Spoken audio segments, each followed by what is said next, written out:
السلام علیکم شیخ ردان. آج ہم اذکار نماز کا مراجعہ کریں گے. وعلیکم السلام ورحمۃ اللہ وبرکاتہ. جی بالکل. نماز کی شروعات کس سے ہوتی ہے؟ تکبیر تحریمہ سے. تکبیر تحریمہ کیا ہے؟ اللہ اکبر. تکبیر کے بعد کیا پڑھا جاتا ہے؟ ثنا پڑھی جاتی ہے. ثنا سنائیے. سبحانک اللہم وبحمدک وتبارک اسمک وتعالی جدک ولا الہ غیرک. ثنا کے بعد کیا پڑھا جاتا ہے؟ تعوذ اور تسمیہ. وہ کیا ہے؟ اعوذ باللہ من الشیطان الرجیم بسم اللہ الرحمن الرحیم. اس کے بعد کیا پڑھا جاتا ہے؟ سورہ الفاتحہ اور کئی سورہ. رکوع میں کیا پڑھا جاتا ہے؟ سبحان ربی العظیم 3 مرتبہ یا زیادہ. رکوع سے اٹھنے وقت کیا پڑھا جاتا ہے؟ سمیع اللہ لمن حمدہ. اور پھر ربنا لک الحمد. سجدے میں کیا پڑھا جاتا ہے؟ سبحان ربی الاعلی 3 مرتبہ یا زیادہ. 2 سجدوں کے درمیان کیا پڑھا جاتا ہے؟ رب اغفر لی رب اغفر لی. قعدہ میں کیا پڑھا جاتا ہے؟ تشہد. تشہد سنائیے. التحیات للہ والصلوات والطیبات السلام علیک ایھا النبی ورحمۃ اللہ وبرکاتہ.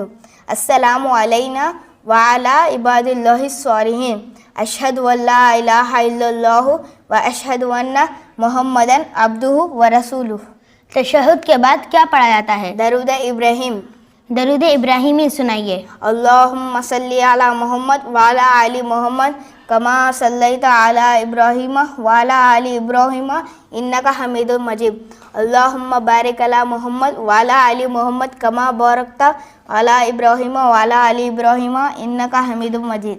درود ابراہیمی کے بعد کیا پڑھا جاتا ہے؟ دعائے معصورہ. دعائے معصورہ سنائیے. اللہم انی ظلمت نفسی ظلما کثیرا ولا یغفر الذنوب الا انت فاغفر لی مغفرۃ من عندک وارحمنی انک انت الغفور الرحیم.